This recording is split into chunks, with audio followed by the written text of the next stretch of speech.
I'm Sharna Bowlby, and this is Auto Markets from FNDATA. We take a weekly look at the world of collector cars, motorcycles, and aircraft, and the money moving through them. This week, the hot brand for the collector car market is Ferrari. A $38.5 million 250 GTO leads the way this year, and a single Enzo gained almost $2 million in just 5 months and 12 miles. Plus, we cover Gordon Murray's new track-only supercar, a tornado that struck the heart of the Corvette world, and the cars rolling out for Goodwood. This episode of Auto Market is brought to you by FNDATA, the market intelligence platform for insights on the art market, luxury goods, and related public equities. With a membership, you can unlock access to dashboards, reports, and cutting-edge insights to keep your finger on the pulse of the market and drive your competitive advantage. Learn more at altafndata.com/membership. Let's start at the very top, where the collector car market is overwhelmingly a Ferrari story. Looking at the most valuable cars in our database over the past year, 5 of the top 7 are Ferraris. Leading all of them is a 1962 Ferrari 250 GTO, which sold for $38.5 million at Mecum's January sale in Kissimmee, Florida. The 250 GTO, one of just 36 ever built, is widely considered the holy grail of collector cars, and it sits in a class of its own. Behind it, the picture is much the same. A modern Ferrari Daytona SP3 sold for $26 million. A 1961 Ferrari 250 GT California Spider also sold for $25.3 million. And a 2003 Ferrari Enzo for $17.9 million. The only cars to break the Ferrari grip at the top tier are a 1994 McLaren F1 at $25.3 million and a 1966 Ford GT40 at $12.4 million. The key takeaway for collectors is this. While the broader classic car market has cooled from its pandemic-era peak, blue-chip Ferraris have held firm in the market. They remain, in effect, the reserve currency of the entire hobby. Here is a vivid illustration of how that blue-chip premium actually works.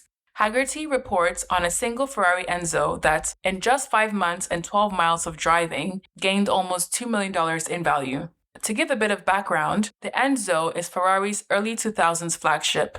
It's a hypercar named after the company's founder, with only around 400 ever built. Increasingly, cars like this are bought not to be driven, but to be held. And the best examples, the ones with low mileage, complete documentation, and the right colors, have appreciated faster than almost any financial asset you could name.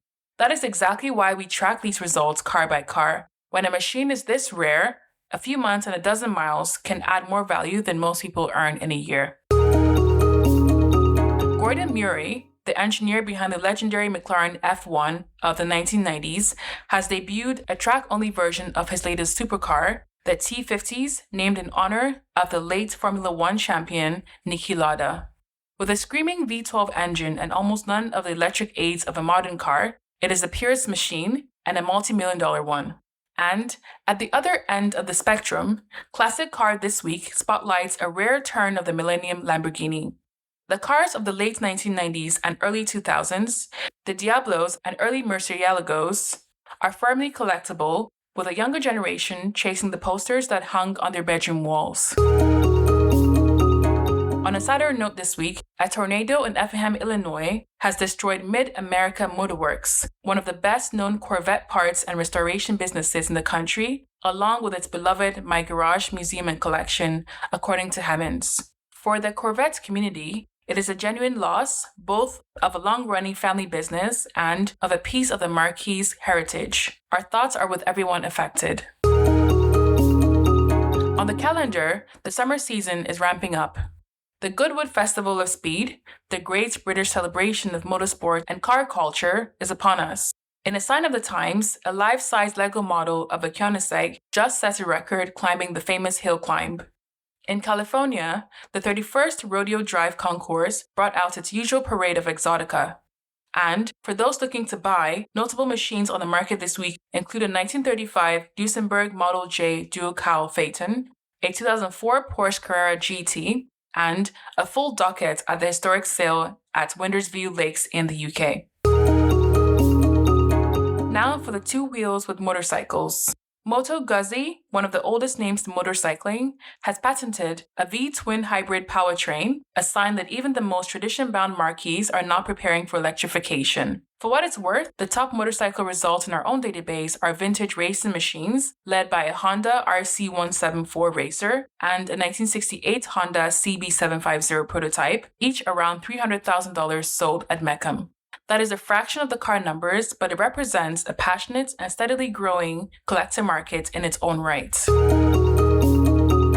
For insights on the data behind today's stories, the FNDATA membership gives you access to a rich library of market data dashboards, reports, and insights. Get started at altfndata.com/membership or reach us anytime at info@altfndata.com. As a thank you for being a listener, use the discount code PODCAST15 for 15% off your first year. That's it on Auto Markets for today, Thursday, June 25th. I'm Sharna Bobi from FNDATA.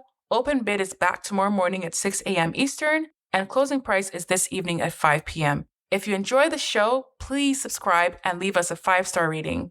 Thank you for listening, and I'll talk to you in the next episode.